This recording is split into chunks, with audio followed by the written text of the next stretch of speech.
morning, Belen. I'm Gabriel Tozo, and using news for today, April 28, 2015. Last Friday, alumnus Joseph Steele, class of 1987, president of Burger King, came to campus to visit Jimenez's business class. Mr. Steele spoke out his start as an attorney and how he began to work for Burger King. He also spoke about his Belen days.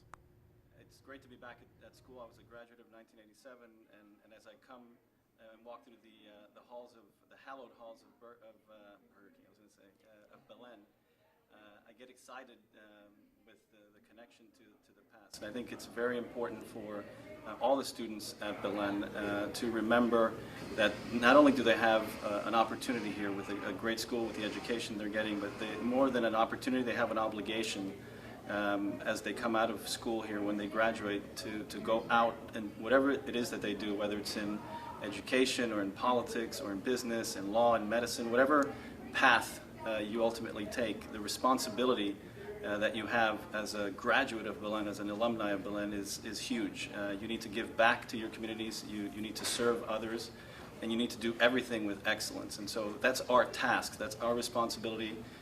We stand on the shoulders of giants here at Belen. We've had a long legacy, whether it's in the Miami Belen, here where we currently are, or back in A Street, or back in Cuba.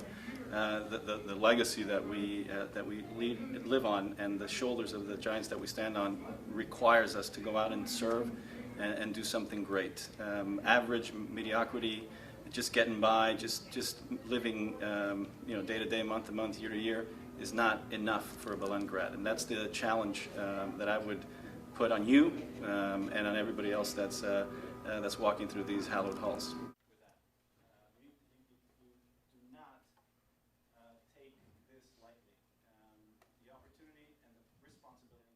Yesterday, the Future Doctors of America were addressed by Dr. Geraldino Dominguez, who is a program director in the Office of HIV and AIDS Malignancy at the National Cancer Institute. She is currently taking trips to sub-Saharan Africa for the delegation of better research and medical services for those in need. This is all due to the efforts of Mrs. Lara and the opportunity that was brought forward by Mrs. Villafane. We would like to thank them greatly for this experience.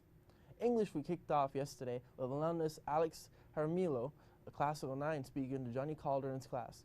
Jaramillo is a Steadicam operator working in Miami as a freelancer and for a local production company. He has worked on films, commercials, and music videos. He spoke to the students about working in the industry, learning your craft, professionalism, and the importance of a good work ethic. This month, we are celebrating Autism Awareness Month. Autism spectrum disorder, ASD, is a complex range of neurodevelopment disorders characterized by impairments, communication difficulties, and restricted, repetitive, and stereotype patterns of behavior. Autism is the fastest growing developmental disorder in the U.S. Help us to better understand autism. Join our Key Club members in raising money for Autism to Speak. This is the last week to buy a teen shirt, which can be worn April 30th instead of school uniform. For more information, please see Mr. Calderon. In national news, protesters faced off with Baltimore police, and the confrontations turned violent. Groups have been pelting officers in riot gear with rocks and bricks across the city. At least 7 officers have been hurt, according to police officials. Baltimore's police captain says one of the officers is unresponsive and others have broken bones. Police are investigating threats they call credible that gangs are teaming up to, quote, take out officers. Maryland State Police sent more troopers into the city, and the governor has declared a state of emergency and activated the National Guard. Businesses were looted and cars were set on fire yesterday afternoon. Police made a few arrests. Early in the day, hundreds of people attended the funeral of 25-year-old Freddie Gray. He died of a spinal injury a week after Baltimore police took him into custody. Saturday's earthquake has left nearly 4,000 people dead. It is the worst earthquake to hit Nepal in more than 80 years. In Nepal, it is a race against the clock, against long odds. Officials are scrambling to find any survivors from Saturday's devastating 7.8 magnitude earthquake. On Monday, a young child was rescued, pulled from a large pile of rubble. For others, they stood little chance. The death toll continues to rise well into the thousands. Thousands more were injured. At least 4 U.S. citizens were killed, including Dan Fredenberg, a Google executive who was climbing Mount Everest when an avalanche swept through. Saturday's earthquake turned buildings, homes, and temples into unrecognizable mounds of concrete. There are makeshift camps for survivors in over 15 nations. plus the EU are sending but there are reports that hospitals are simply overwhelmed and villages outside the capital closer to the epicenter.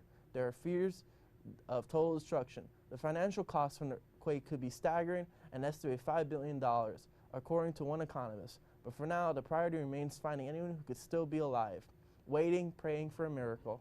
Now on to EJ Santos to tell us what's going on in our hallways. Thanks, Gabriel. The Creative Writing Coffee House Club will meet today at 3 p.m. in room G202. The History Club will meet today at 3 p.m. in room H221. Respect Life Club meeting will take place today at 3 p.m. in room H204. The Robotics Club will meet today and Thursday at 3 p.m. in room I-121. All students interested in robotics for 2015 to 2016 or are new to robotics as of January 2015, please attend an informational meeting in room E210 today. All members and current members will meet at the regular time and place for practice. Forensics team meeting will take place today and Thursday at 3 p.m. in room G205. Alpha Club will meet today at 3 p.m. in room I-102. Science and National Honor Society will meet today at 3 p.m. in the Cosquihuela dining room. The Music Appreciation Society holds a jam session today at 3:10 in the Ignatian Center Music Room. If you do not bring your own instrument, you will not be allowed to play. Astronomy Club will meet tomorrow at 7:30 p.m. in the observatory. Today's meeting will be an open house for senior and junior division. All parents are invited. That's what's going around your hallways. Now back to you, Tozo. Thank you, EJ. Stay tuned as we bring your weather and sports after these messages.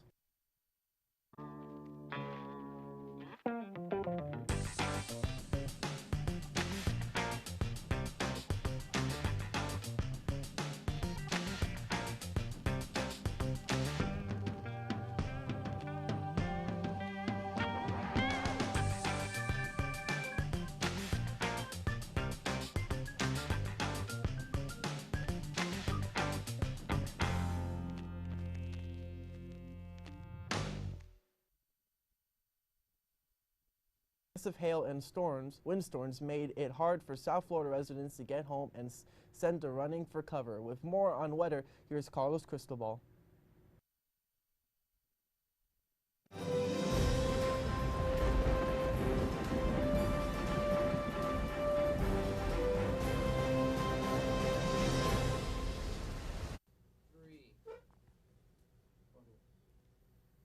Thank you, Gabriel. Let's check out our weather for today.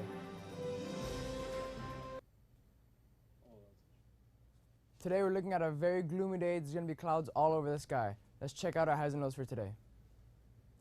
Today we're looking at a high of 85 and a low of 77 with humidity about 71% with an 80% chance of rain. And there's a 15-mile-an-hour wind coming from the southwest. Let's check out our highs and lows for the rest of the week. On Wednesday, the high is 83 and a low of 76 with a 60% chance of rain. Thursday, there's a high of 85 and a low of 67 with a 40% chance of rain. And Friday, finally, a high of 84 and a low of 69 with 0% chance of rain. That's all for weather. I'm Carlos Cristobal. Now back to you, Gabriel. Thank you, Carlos. Now to Jack de Goytisolo.